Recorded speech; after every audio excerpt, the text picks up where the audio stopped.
I don't think he is. He seems very charitable. Everyone is. Until they decide they don't want the money. Right. Greed is good when it's about you. That's fair. Nothing wrong with that. Not at all. So, and we do, there are, and this whole thing about inheritances I think the rules are kind of simple when you get right down to it. I mean, anything that isn't an IRA or a U.S. Treasury bond. Mm-hmm.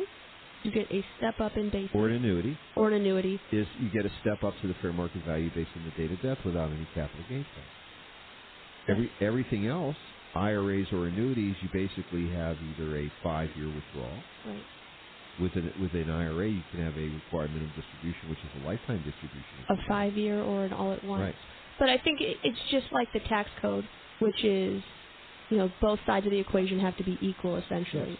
Yes. If the person you inherited the money from didn't pay taxes on it, you're going to have to pay taxes on it.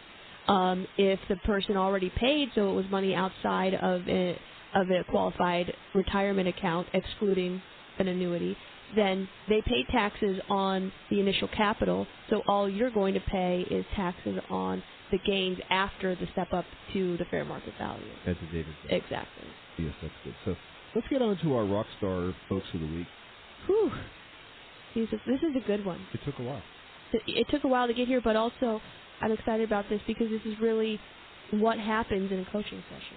Yeah, it was interesting, Aaron, because the way this one started was you were in with someone else in regard to I did. I missed the a first moment couple or of minutes. two. But it was fun. So and their names were Donna and Donna. Just a little background. Donna and Donna. Right. Donna is... Donna and Donna. Okay, because I could have said Dan and D. Well, we've already gone there. We've gone there. Okay. So Donna is 66. He's retired from the military. He's receiving his pension. He also works part-time as an electrician, so he's having a little fun. Fun part about these folks also is that they're a two-bucket family. That's right. Don's money is Don's money, and Donna's money is Donna's money. Right, and then what they do is they split up the bills, and each of them contribute, etc. So we were visiting primarily for Donna's benefit. That's right, because Donna is only 60. Right. And she works for a public company in the pet food business that has a very strong presence in St. Louis. And the show right before us. And she would like to retire. See, what's nice is the nice thing is that the folks that listen to our show, they don't know who's on.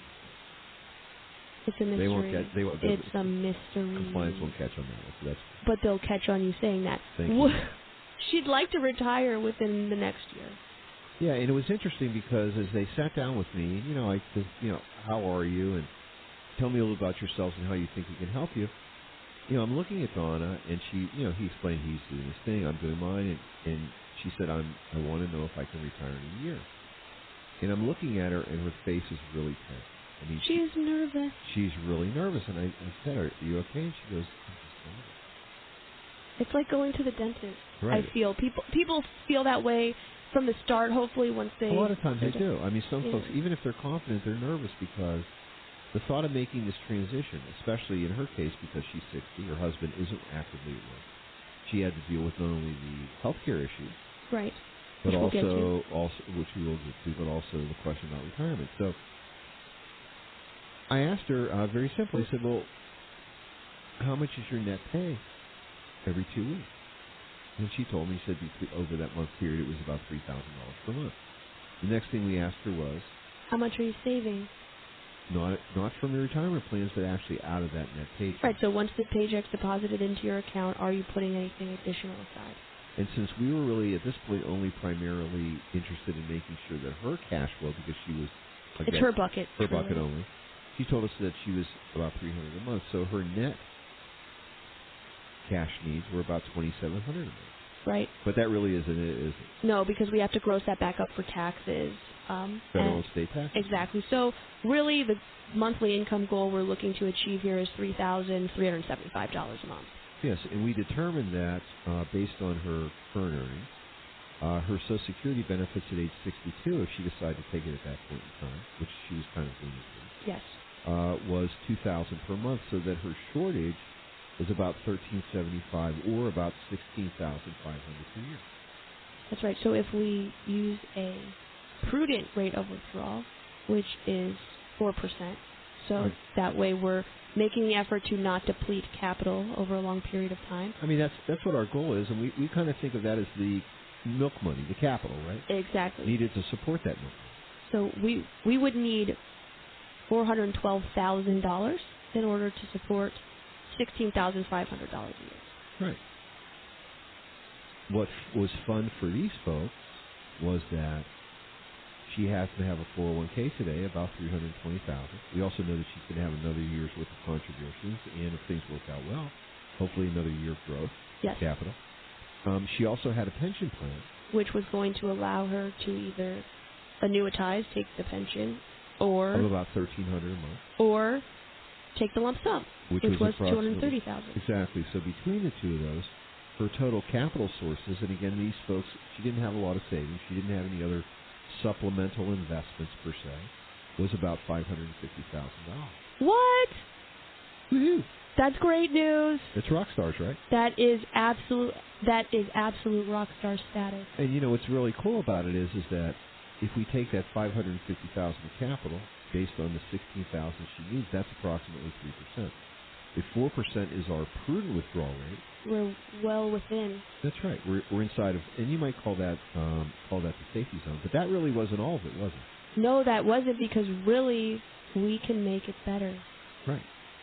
So we also found that Don and Donna, this is a hard one. Where's Sally and Bob? Where did they go? Have a mortgage. They referred actually Don and Donna to us, which is really fun. Just love them. Uh-huh. Don and Donna have a mortgage. It's only a balance of $83,000 left, and their payment is comprised of about $250 of mortgage payment, and then another $250 of taxes and insurance. Not too bad. Not at all. And we know that Donna is actually making one extra payment per year towards the mortgage in order to help pay that down faster. Right. But what we determined was if we can take out another $250 from what they need, that's increase that, right? Another $3,000. That's $3,000 a year of excess capital, of money that we won't need to supply to them, which brings down their total to $13,500 a year. Right. So in this case, if we can help them pay off that mortgage faster, their capital needs go down significantly, right? Exactly. And instead of needing $412,000 to support their lifestyle, they'll only need $337,000 to support their lifestyle. And the difference between those two is about $90,000. So would it have made more sense to retain the mortgage or necessarily to pay it off? In this case, the number's not nearly as glaring as it is in others. However, just after having met with Donna, it seemed like this was a important goal of hers, to have this to begin to be paid off more quickly, because she was very dedicated to making that happen. Well, yes, and I think what we both perceived was that it would lower her level of anxiety over making the whole decision happen, because by reducing the amount of the tithe, if you want to call it, on their cash flow, reducing that not only improved her out of her net income, but also put them in a position where should the markets go sideways or up and down or whatever, we really didn't have to depend on that to create that income stream. So having less ties in your income isn't a bad deal. Exactly. So we've now reduced their expenses by $250, but I think we can reduce their expenses even more. So let me in on it. Oh, well, I mean, is it a dramatic pause? Yes. I was traumatized. You were traumatized? Traumatized. So traumatized. So of the $2,700 per month, they calculated it was going to cost Donna about $700 per month for her health care when she retires. Because she's 60 now, she'd like to retire at about 61, possibly making it to 62, because she's almost 61 right now. Right. Which means she'll be eligible for the Social Security benefit, but she has to make that decision. What are my options in terms of health insurance? Don's retired, so he's got Medicare already, so using his health insurance is not an option. Nope. So when Donna reaches retirement at that 62 point, our two options are to either maintain her current health insurance through COBRA, or to look at an individual health insurance option for her. Right, after her COBRA's run out. Exactly, or even right at retirement, because maybe the COBRA number is not, the benefits and the COBRA premium are not what she wants to pay. Right, so we know that when she does hit 65, she is eligible for Medicare. Exactly, Her costs will go down pretty significantly. Right? Exactly, so if we budget $700 a month for health insurance for when she's on COBRA or an individual health insurance policy, because even if she retires at 62, she'll only have 18 months of COBRA, so that means we're still going to have to bridge her from the end of COBRA to Medicare. So we keep that $700 per month in until she gets to 65, and then we can drop about $500 off of that. That's right. And obviously the other option would be, because she still is a youngster. She might go back to work? She could go back to work maybe enough, if she wants to become eligible for health care benefits, and we know she's eligible for one day. Yes. That then recreates her COBRA rights. Exactly. And you know what I have heard from many of our clients is that they are wanting to retire, but they still want their health insurance until they get to Medicare eligibility, so they are negotiating that, I'll work less than the qualified amount, so less than the full-time position, but if you pay my health insurance, you can reduce my pay. Beautiful. So essentially working for your health insurance can be an option if your employer is willing to negotiate.